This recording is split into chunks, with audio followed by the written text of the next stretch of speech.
Hey, let's talk today about why you should not call an IEP meeting for certain things. So many times there's IEP meeting after IEP meeting after IEP meeting. Now, teachers, you got to do at least one a year for your students. I know it. Okay. But I'm talking about the meetings that go on and on and on. They continue for hours and hours and hours, or days and days and days.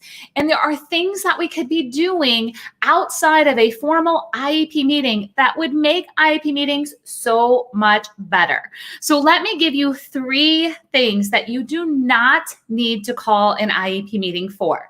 Number 1, you do not need to call an IEP meeting to figure out the full continuum of placements that are on the table for a child. So this is for both parents and teachers, okay? Parents, that term, full continuum of placements, you need to know this, because you know those IEP meetings that you get to the very end and then they say, okay, placement is going to be, or we've considered placement in these 2 different programs and the team has decided. And you're like, whoa, like what happened? And can I see that classroom? And what happens in that classroom? And I've never even been to that school. Or maybe it feels like a standard decision that because the child was in this classroom in elementary school, they automatically go to that classroom in middle school. No.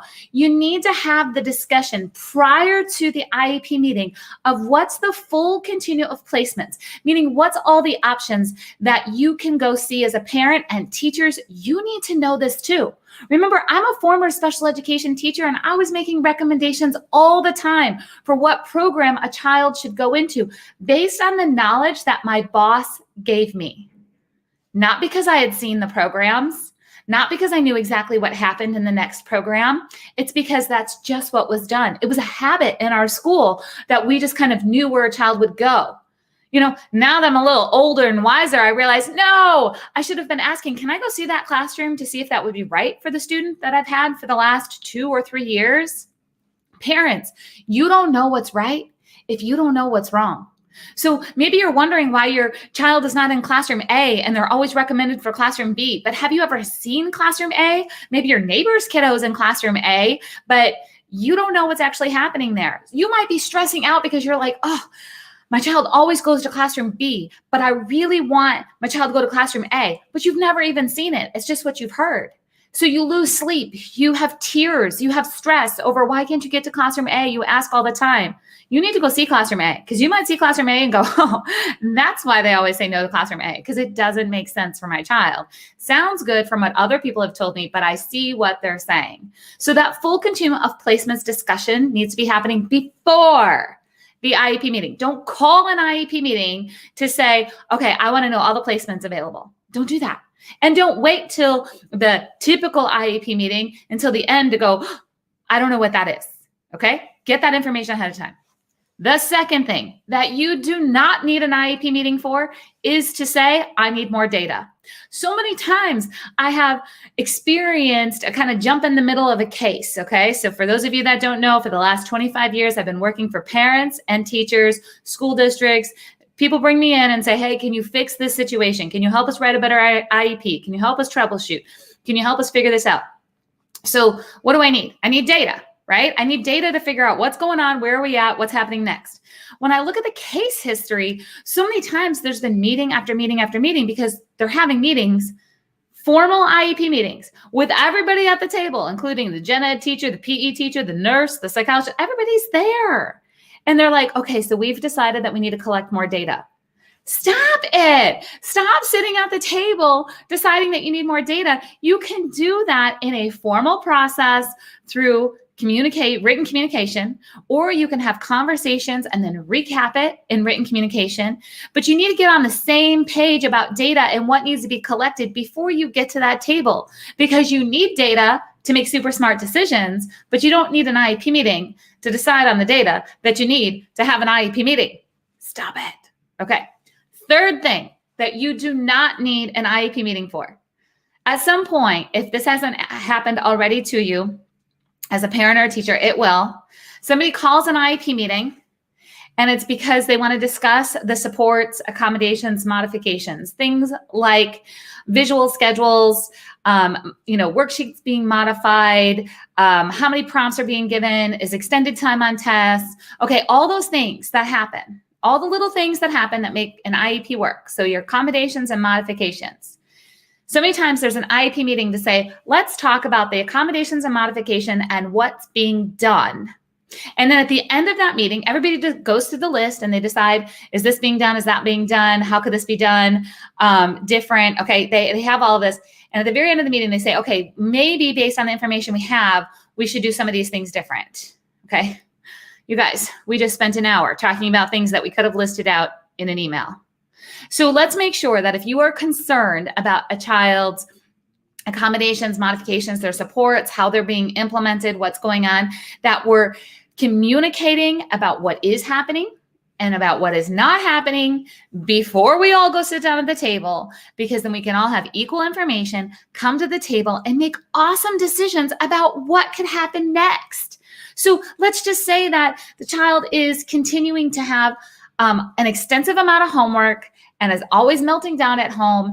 It feels like the parent is doing all the teaching at home. And I'm not talking about what just happened over the past year. I'm talking about in typical school time. Okay. So teachers should be teaching. And if there is homework, then you need to make sure that it is a reinforcement, not teaching a new topic, and that it's not causing disasters at home. Okay. So instead of having an IEP meeting to say what's happening with homework, or for the parent to say, here's what's happening with homework, let's have some really clear communication before the meeting. This is what's happening. This is how we need to take some more data. This is what we need to consider. Let's go through the current accommodations and modifications and see what is being implemented, what's not being implemented. I mean, let's just face it, teachers are human. Not all accommodations and modifications are implemented as they should be. But sometimes when things start to fall apart, then we can get back on track. And then if it's not working and we need to change things up after we've already done all the troubleshooting that we can do outside of an IEP meeting using the current document, then maybe we need to go to an IEP meeting and say what's working and what's not working. Those are 3 things that you absolutely 100% can take care of without an IEP meeting. So it's important. Let's see, we have a question here. I'm going to go ahead and take Tamara's question. She says, unfortunately, not in my team's case. They don't share data with me. They just give me a subjective update. No. Okay, we have to do this different. Are they supposed to throw away that data once they write the present levels? No, the data is part of your child's file, and inside of the IEP, and this is for everyone, when there are goals written, it is also written how they're going to take data.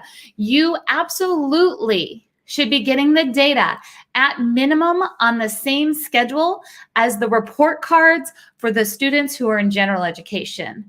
So you should be receiving that raw data, but yes, you are going to have to ask for it. Yes, you do need to use the exact words that are inside of the IEP and basically repeat them back to the team in your request so they know exactly what you're looking for. I want to encourage you that if you're excited to stop going to so many IEP meetings, or at least at the thought of that, and you're ready to build IEPs that work in the real world, not just choosing the best IEP goals, but improving the IEP process. So teachers, this is for you so you can help your own classroom, so you can help your own students, parents, and you can help others. Parents, this is for you so you can help your own family and help others. This all happens inside of the Master IEP Coach mentorship. It's really important. If you've been following me for a while and you're like, oh, yeah, someday I'm going to do that Master IEP Coach mentorship, I want to make it very clear to you, and I'm going to be talking about this a lot. The final Master IEP Coach mentorship for 2021 is happening in June. Enrollment is open now. There will not be another class until January 2022, which means that if you've been looking at this thinking, okay, I need to become a Master IEP Coach, I need to get all the tools for myself, and I want to help others. I want to invest in my knowledge so I can create a resource in my community and online so I can help other parents and teachers. That's what a Master IEP Coach does. And you absolutely need to get in June. Otherwise, you're waiting until 2022. And here's the reason why. I work really close with master IEP coaches. I'm really digging in on all things IEPs and all things on how to build yourself as a resource for the community. So I'm teaching you all of that. In the fall, there's going to be many students that are going back to school for the first time full-time in 18 months. It's going to be a lot of chaos. And I'm going to be dedicating all of my time to work with the current master IEP coaches. You can be one of those master IEP coaches when you join in June. Then I'm going to work with you in June and then continue to work with you throughout the fall so we can have the best start to the school year than we've had definitely this year and maybe ever. Okay, so masteriepcoach.com, that's where you get more information. Of course, you can send me a DM too. And that Marcia says, do it. It's an awesome program. Thank you, Marcia. Tamara says, thank you. It's great about you're very, very welcome. Okay, guys, I'm going to get ready to go and head over and work with some master IEP coaches right now today. I hope to see you in our June mentorship. Don't forget, stop calling IEP meetings just for the sake of calling IEP meetings. You absolutely can streamline this process so it makes sense to get the most out of each meeting. It's time to stop feeling defeated, stop feeling overwhelmed, stop showing up to just talk about the same things over and over and over and not get to an end result. We can change that. Gail, I just want to say thank you. Gail is a current master IEP coach. So I'm so excited to have you in our network, Gail. It's exciting to see you become a resource for your community. And I hope to see you guys too inside of the mentorship. Bye, everyone.